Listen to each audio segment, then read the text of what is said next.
तो हम ऐसा ना करें जैसा करते आए हैं।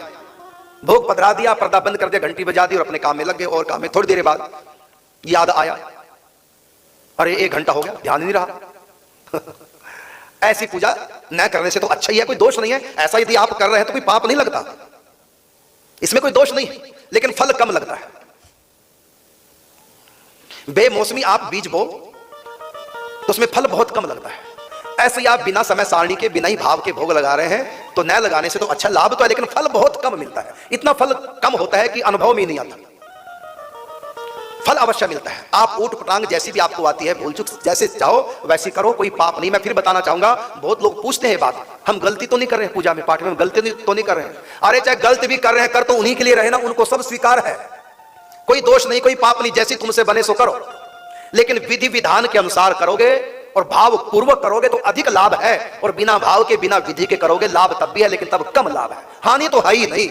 ऊट पटांग उल्टी सीधी जैसी भी तुम पूजा करोगे कोई दोष लगता ही नहीं, कोई अपराध है ही नहीं, जिससे जैसे बने सो करे।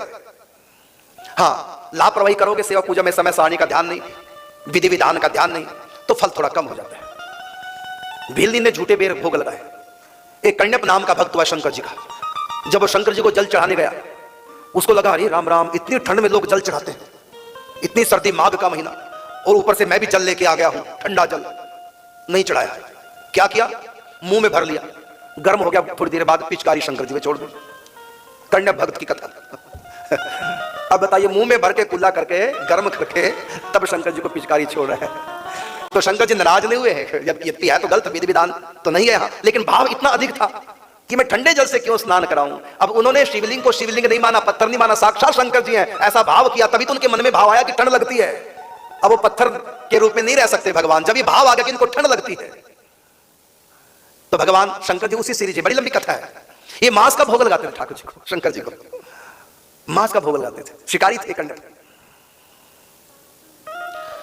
और मधुमक्खियों का छत्ता तोड़ा, शहद उसमें डालते थे मांस में, तब शंकर जी से कहते अब भोग लगाओ, क्योंकि स्वयं शिकारी था, मांस खाने वाले जंगली जाति थे कण्यप की। सोचा जैसे हम वैसी भगवान है, आत्मवत भगवान की पूजा।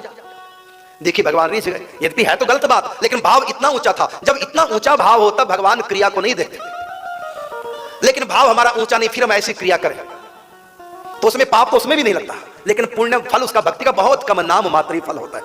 यदि विधि विधान भी हो और साथ में भाव भी हो तो सोने में सुगंध। ऐसी भक्ति से भगवान रीझ जाते हैं। तो हमको भोग कैसे लगाना है तो सीखो। स्वामी रामानंदाचार्य जी भोग पधरा के ठाकुर जी के सन्मुख और आंखें बंद कर लेते हैं। प्रतिदिन ऐसे भोग लगाते हैं कि मेरे सन्मुख सीताराम जी हैं, रंग महल में सोने की चौकी पर प्रिया प्रीतम सीताराम विराजमान, और मैं सोने के थाल में 56 भोग ठाकुर जी को पधरा रहा। सीताराम जी भोग आरोग रहे, ऐसे आंखें बंद करके चिंतन करते हैं। हम सबको ऐसे ही भोग लगाना चाहिए।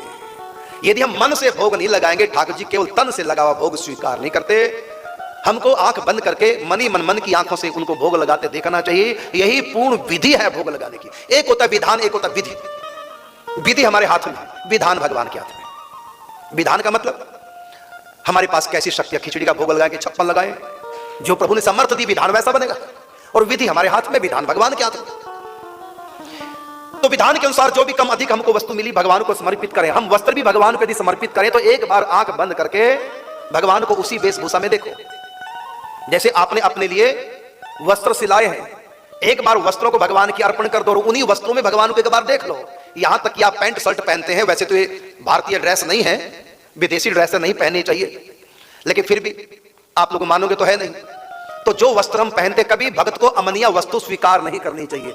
वस्त्र भी पहने तो प्रसादी बना करके एक बार भगवान के अर्पण कर दें। तन से अर्पण नहीं कर सकते, कम से कम मनी मन अर्पण कर लें और उस ड्रेस में भगवान को देख लो तो कोई दोष नहीं। लेकिन श्री विग्रह को ऐसा नहीं पहनाना चाहिए, जो विधि विधान है उसके अनुसार, शास्त्र की मर्यादा के अनुसार। लेकिन जो हमारे मानसिक भगवान हो, हमारे पर्सनल भगवान है, उनको हम चाहे जैसा लाड़ डालें। तो जो ड्रेस आपने अपने लिए सिलवाई, एक बार मानसिक भगवान के अर्पण कर दो और चाहे तो उसी ड्रेस में अपने इष्ट को देख करके उनको प्रणाम करो और भावना कर लो कि भगवान ने स्वीकार कर ली। अब आप स्वयं पहनो प्रसादी के रूप में। इसी प्रकार कोई आभूषण आप प्रथम दान करें तो पहले भगवान के चरणों में प्रत्यक्ष अर्पण करो। यदि ऐसा नहीं संयोग बना तो मानसिक अर्पण करो। यदि अंगूठी आपने अपने लिए बनाई तो एक बार मरी मन अपने इष्ट को उंगली में अंगूठी पहने देखो कि अंगूठी हमने पहना दी, मानसिक। उसके बाद ही प्रसादी के रूप में आप स्वयं स्वीकार करेंगे तो अंगूठी पहनना भी आपके लिए श्रृंगार न होकर के वो भगवत भक्ति बन जाएगी। प्रसादी दान करने का जो महत्व है वही महत्व आपको अंगूठी पहनने का भी हो जाएगा, बस प्रसाद मान करके। इसी प्रकार जब आप भोग भगवान को लगाएं, भले 56 भोग न लगाकर चाहे खिचड़ी का ही भोग लगाया है, लेकिन जब आंख बंद करके चिंतन करें तो सोने का थाल, 56 कटोरियां, अलग अलग व्यंजन और प्रिया प्रीतम राधा माधव सीताराम भोग आरोग रहे। इस झांकी को अगर अधिक देर तक नहीं 5-10 सेकंड ही देख लो, लेकिन आंख बंद करके ना देख सको कोई बात नहीं, आंख खुली में देख लो। एक कल्पना करनी है, एक भावना करनी है। और जब तक आप खाते हुए मनी मन नहीं देखोगे तब तक ठाकुर जी भोग लगाते नहीं है। तो स्वामी रामानंदाचार्य जी हर रोज ऐसी करते थे, ठाकुर जी के सामने भोग और आंख बंद करके। रंग महल वैसे तो झोपड़ी है, हकीकत में तो आश्रम है, झोपड़ी है, लेकिन भीतर में तो अयोध्या रंग महल चिंतन में सीताराम का भोग लगा रहे हैं। और सीताराम हर रोज प्रत्यक्ष में उनका अनुभूति होती थी, चिंतन में सीताराम भोग आरोग रहे हैं। आज